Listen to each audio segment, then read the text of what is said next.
आज या ठिकाणी आम्ही प्रकाश अण्णा शेंडगे यांच्या नेतृत्वाखाली ओबीसी बहुजन पार्टीची स्थापना केलेली आहे।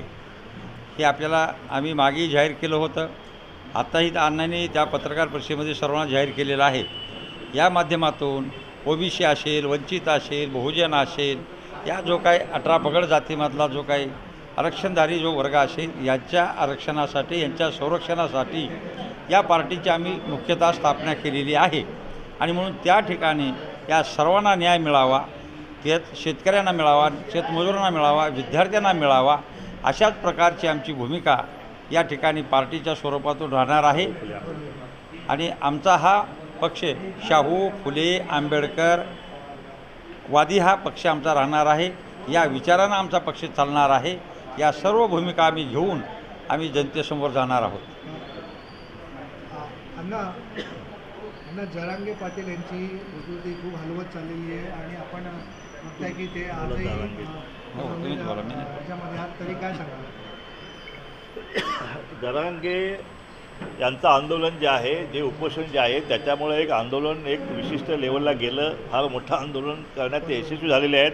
आता निर्णय जो व्हायची वेळ आलेली आहे, थोडा वेळ अजून लागण्याची शक्यता आहे। सरकारने त्यांना आश्वासित केलं आहे की कुठल्याही परिस्थितीत अधिवेशन बोलवून त्या ठिकाणी कायदा पारित करून टिकणारं आरक्षण देण्याचं जे आहे ते शासनाने मान्य केलेलं आहे। पण ह्यासाठी जो वेळ लागणार आहे तेवढा वेळ जो आहे तो त्यांना देणं बंधनकारक आहे। म्हणून आपल्यामार्फत माझी विनंती आहे की त्यांची प्रकृती खालावत चाललेली आहे, त्यांनी ताबडतोब उपोषण मागे घ्यावं आणि सरकारशी संवाद साधून जे आरक्षण टिकणारं जे सरकार देणार आहे ते घेण्यासाठी आपण सरकारशी सहकार्य करावं। ओबीसी बहुजन पार्टी का आपका क्या मुद्दा रहेगा? आपकी स्थापना हुई है साल को।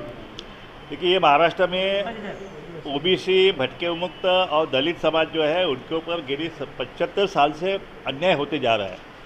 अभी तो मराठा समाज के आंदोलन की वजह से ये ओबीसी का जो भी आरक्षण था वो भी ख़त्म करने का जो प्रयास जो है वो प्रयास ये सरकार शासन के माध्यम से चालू है।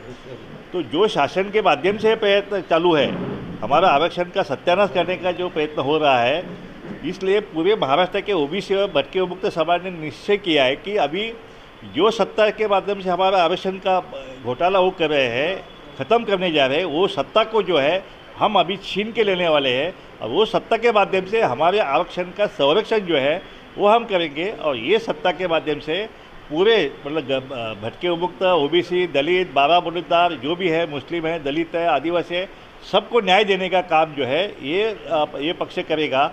और जो सत्ता हासिल की जाएगी वो सत्ता का जो डिस्ट्रीब्यूशन जो है, जिसकी संख्या भारी उसकी उतनी साझेदारी, वो हिसाब से वो सत्ता जो है पूरे सर्व समाज में जो है बांट दी जाएगी।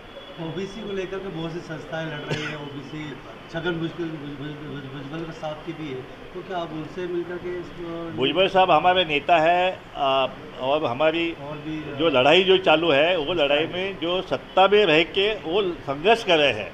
तो इसलिए वो जब तक वो सत्ता है, जब तक सरकार में मंत्री है, तब तक वो मंत्री पद इस्तेमाल करके ये ओबीसी का आरक्षण संरक्षण करने का महत्वपूर्ण काम जो है वो कर रहे हैं। और जब तक ये सत्ता है तब तक उन्होंने मंत्री पद में रहना चाहिए, ऐसी भूमिका हम सब नेताओं की है। और जिस दिन उनको बाहर आने की नौबत आ गई तो हमारी जो पार्टी है, हमारे पार्टी के नेतृत्व जो है वो छगन भुजबल ही रहेंगे। क्या वजह इतने बड़े बड़े मतलब नेतागण भी इतना ओबीसी को लेकर एहतजाज करते हैं, धरना प्रदर्शन करते, लेकिन अब तक के उसका कोई नतीजा सामने जो है फाइनली नहीं आता है, उसकी वजह क्या है? देखिए, ऐसा है कि ये गरीब समाज है, 450 जमात मिल के ये ओबीसी समूह है। और इनकी ये जो संगठन जो है, अब तक इनका संगठन हुआ नहीं है प्रॉपरली। इसलिए इस ओबीसी का आरक्षण के ऊपर जो है वो दिन दहाड़े डाका घालने का काम ही चल रहा है। और उसका निषेध में जो है ये हमारी पार्टी उसी सिलसिले में बनी हुई है कि हम किसी भी हालत में हमारे आरक्षण को जो है हम धक्का लगने नहीं देंगे। मराठा आरक्षण को अगर चाहिए तो 50% के ऊपर अलग से प्रवर्ग करके उनको आरक्षण देने के लिए हमारी सहमति है। लेकिन जो अभी जो चल रहा है कुंभी का सर्टिफिकेट लेने का और बैकडोर एंट्री करके ओबीसी में घुसने का, ये जो प्रयास जो है वो हम होने नहीं देंगे और आखिरी दम तक हम लड़ेंगे। लेकिन ओबीसी का आरक्षण जो है हम किसी भी सूरत में बचा के रहेंगे। ओबीसी सर्टिफिकेट में लेकर बहुत सी परेशानी आती है, बहुत सी घटनाएं आती है, आपकी पार्टी क्या करेगी वो देखिए ऐसा है, आज तक जो नियम बने हैं वो ये आरक्षणवादी जो घटक है, जो गरीब वर्ग है, उसको सर्टिफिकेट नहीं मिलना चाहिए, इस तरह से आज तक की सब धोरण किया है। हमारा पक्ष आने तक ये सब खत्म हो जाएगा। जो जिस जमात में जन्म लिया है उसको जन्मते उसको आरक्षण का दाखला दिया जाएगा।